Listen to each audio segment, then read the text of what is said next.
പൂവിളികളും പൂപ്പാട്ടുമായി നാടെങ്ങുമുള്ള മലയാളികൾ ഓണം ആഘോഷിക്കുകയാണ്. മലയാളിയുടെ കാവ്യ വിസ്മയമായ പത്മശ്രീ കൈതപ്രം സാറിന്റെ വീട്ടിലാണ് നമ്മളിപ്പോൾ ഉള്ളത്. അദ്ദേഹത്തിന്റെ ഓണവിശേഷങ്ങൾ സിനി പോപ്പ് എന്റർടൈൻമെന്റ്സിലൂടെ പ്രേക്ഷകരുമായി പങ്കുവയ്ക്കുകയാണ്. എഴുത്തുകൊണ്ടും സംഗീതം കൊണ്ടും സംസാരം കൊണ്ടും സംസ്കാരം കൊണ്ടും ഏറ്റവും നല്ല മാതൃകയാണ് ഒരു കലാകാരൻ. അതിന്റെ തെളിവാണ് സാർ പടുത്തുയർത്തിയ സംഗീത സാന്ത്വന ഭവൻ.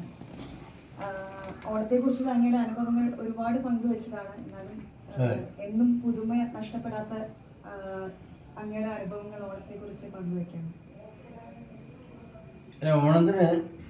ഓണത്തിൻ്റെ വിശേഷങ്ങൾ ഞാൻ കവിതയിലൂടെയും ഗാനങ്ങളിലൂടെയാണ് പറഞ്ഞിട്ടുള്ളത്. അതിപ്പോഴും നിലനിൽക്കുന്നുണ്ട്. അതാണ് എനിക്ക് പറയാനുള്ളത്. ഇനിയും പറയാനുള്ളത് അത് തന്നെ. ഒന്ന്, ജീവിതമായിട്ട് ഏറ്റവും ബന്ധപ്പെട്ട നമ്മുടെ സാധാരണ മനുഷ്യരുടെ ജീവിതമായിട്ട് ഏറ്റവും ബന്ധപ്പെട്ട വിശേഷമാണ് ഓണം.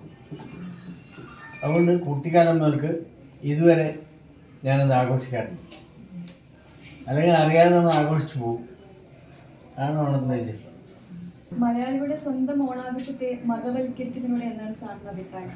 ചില ഒറ്റപ്പെട്ട കോളുകളിൽ നിന്നും മനുഷ്യന്റെ കൂട്ടായ്മയുടെ ഓണത്തെ വിലക്കുന്ന ചില പ്രവണതകളുണ്ടല്ലോ. ഇല്ല, ഒരു കാര്യവും മതവൽക്കരിക്കുന്നത് എനിക്ക് താല്പര്യമില്ല. മതം മനുഷ്യരിലേക്ക് വരണം. മനുഷ്യനെ മുമ്പോട്ട് നിൽക്കണം. അല്ലാതെ മതവൽക്കരിക്കുന്നതിന് വലിയ കാര്യമൊന്നുമില്ല. അത് ഓണമായാലും എന്തായാലും അത് ഏത് മതമായാലും ഞാൻ മനുഷ്യനാണ് മുമ്പോട്ട് നിൽക്കുന്നത്, മതമല്ല വിശ്വസിക്കുന്നത്. എൻ്റെ കുട്ടിക്കാലത്ത് ഞാൻ കണ്ടിട്ടുള്ള ഓണമല്ല ഇപ്പോഴത്തേത്. അന്ന് പുരാണ കഥകളും അല്ലെങ്കിൽ പാട്ടുകളും പിന്നെ ഓണക്കളികളും ഒക്കെ ആയിട്ടുള്ള അത് മാത്രമേ പരിപാടിയുള്ളൂ. ഭക്ഷണവും ഈ ഒരു ആഘോഷം മാത്രമേ അന്നുള്ളൂ. ഇന്നിപ്പോൾ അതല്ല. ഇന്നിപ്പോൾ അതിന് മാത്രമുള്ള സമയം, അതും വേണമെന്ന് മാത്രമേ ഉള്ളൂ. അതിന് മാത്രമായിട്ട് സമയം വെക്കില്ല ആരും. കൂട്ടത്തിൽ ഒരു സമയം, അത്രയേ ഉള്ളൂ. ആ വ്യത്യാസം ഇപ്പോഴും ഉണ്ട്. സാറിന്റെ എല്ലാ പാട്ടുകൾക്കും കഴിഞ്ഞ അനുഭവങ്ങൾക്കും ഓർമ്മകൾക്കും വലിയ സ്വാധീനമുണ്ട്. ഏതെങ്കിലും ഓണപ്പാട്ടിന്റെ പിന്നിലെ ഒരു അനുഭവം പങ്കുവയ്ക്കാമോ? തീർച്ചയായിട്ടും. എൻ്റെ ഫസ്റ്റ് ഓണപ്പാട്ട് എന്ന് പറയുന്നത് വെള്ളാരപ്പൂ മലമേലെ എന്നൊരു പാട്ടാണ്. അത് വരവേൽപ്പിലാണ്.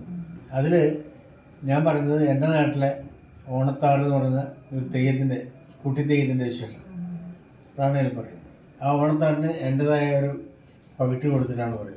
വെള്ളാരപ്പൂ മലമേലെ പൊൻകിണ്ണം നീതി ആകാശപ്പൂ മൂടി ചൂടി. ഒരു സൂര്യനാണത്. അത് ശരിക്കും ഉദയവും അതുമായിട്ട് കണക്ട് ചെയ്തില്ല. എല്ലാത്തിനും ജീവിതമായിട്ട് ബന്ധമുണ്ട്. മനുഷ്യനും ഏറ്റവും ഞാനാണ് അതിന് മുമ്പിൽ നിൽക്കുന്നത്. എൻ്റെ ഓണമാണ്, അല്ലെങ്കിൽ എൻ്റെ ഓണത്താറാണ്, എൻ്റെ ജീവിതമാണ്. അതാണ് ഞാൻ പറയുന്നത്. കഥാപാത്രത്തിൻ്റെ മാത്രമല്ല ഞാൻ അതിലൂടെ പറയുന്നത്, എന്നെപ്പറ്റിയും പറയുന്നത്.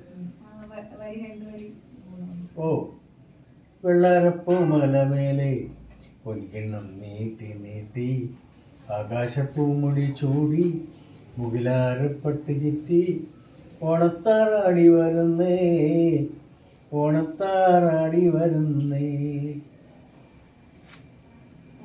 സംഗീതം ആഘോഷിക്കാൻ മാത്രമുള്ളതല്ല, അതൊരു മരുന്ന് കൂടിയാണ് എന്ന് ലോകത്തോട് വിളിച്ചു പറഞ്ഞത്.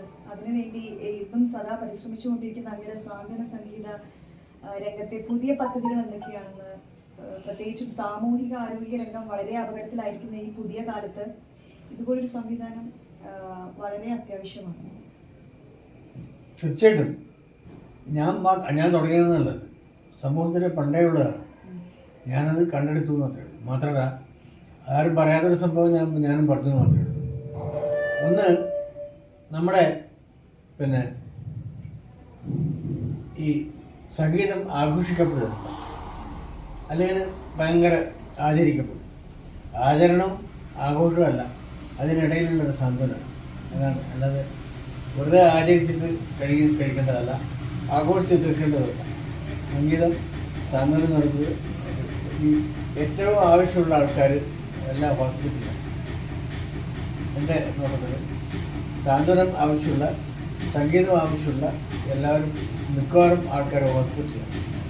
നമ്മൾ അവിടെ പോവാതെ അല്ലെങ്കിൽ അവരെ കൂട്ടാതെ ഉള്ള സംഗീത ആസ്വാദനത്തിന് വലിയ കാര്യമൊന്നും. അതുകൊണ്ട് ഞാനിപ്പോൾ കലാകേന്ദ്രം എന്ന സ്ഥാപനമുണ്ട്. അതിൽ നമ്മൾ അപ്പോൾ അതിന് വേണ്ട സൗകര്യങ്ങൾ ചെയ്തിരിക്കുകയാണ്. അത് പണ്ട് 10-30 കൊല്ലം മുമ്പേ ഞാൻ തുടങ്ങി വെച്ചാണ്. അത് ഇപ്പോഴും തുടരേണ്ട ഉദ്ദേശമാണ്. അത് നമ്മുടെ കുട്ടികൾക്ക് ഉണ്ട്. ഇപ്പം നമ്മളതിന് കലാകേന്ദ്രത്തിൽ തന്നെ മുകളിലൊരു ഹാൾ പണിഞ്ഞിട്ടുണ്ട്, AC ഹാളുണ്ട്.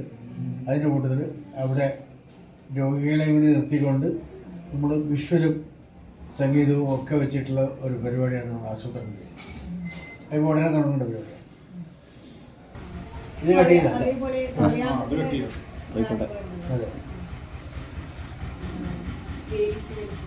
അതെ അല്ല, അതൊരു കഥയാണ്. ആ കഥയ്ക്ക് പറ്റിയിട്ടുള്ള പാട്ടുകൾ. പക്ഷേ ശരിക്കും പറഞ്ഞാൽ അതിൻ്റെ സംസ്കാരം എന്ന് പറയുന്നത് എൻ്റെ നാട്ടിലേതാണ്. അത് അത് ഞാൻ കണ്ടു വളർന്നിട്ടുള്ളതാണ്. തെയ്യം കെട്ടുന്ന ആൾക്കാരും അതിലെ പ്രണയവും അത് ആ ജീവിതമൊക്കെ ഞാൻ കണ്ടിട്ടുള്ളതാണ്.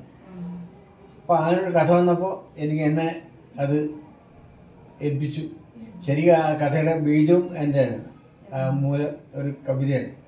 ആ കവിത ഞാൻ അതിനകത്ത് ഉപയോഗിച്ചിട്ടുണ്ട്. ഏഴിമലയോളം മേലേക്ക് ഏഴുകോലാഴം താഴേക്ക് കോലത്തു നാടിൻ്റെ വക്കോളം നട്ടറയാലിൻ്റെ വേരുണ്ട് ഒരു കവിതയുണ്ട്. ആ കവിതയുടെ ബേസാണ് ആ കഥ. അങ്ങനെ ജീവിതമായിട്ട് ബന്ധപ്പെട്ടതാണ് നമ്മുടെ എല്ലാ പാട്ടുകളും ഉണ്ട്. ഇപ്പോൾ ദേശാടനായാലും കളിയാട്ടമായാലും ഞാൻ മ്യൂസിക് ചെയ്തിട്ടുള്ളതും അല്ലാത്തതും അഭിനയിച്ചിട്ടുള്ളതും ഒക്കെ ആയിട്ടുള്ള കാര്യങ്ങൾക്കെല്ലാം അതിനകത്ത് എൻ്റെ ജീവിതമുണ്ട്. അതാണ് കലാകേന്ദ്രത്തിൻ്റെ എനിക്ക് പറയാനുള്ളത്, നമ്മളെല്ലാവരും ഓണം ആഘോഷിക്കണം, ഓണം ആചരിക്കണം. അതിൻ്റെ കൂടെ ഓണപ്പാട്ടുകൾ മനുഷ്യരുടെ സാന്ത്വനത്തിന് വേണ്ടി കൂടി ആവണം ഞാൻ വിശ്വസിക്കുന്നു.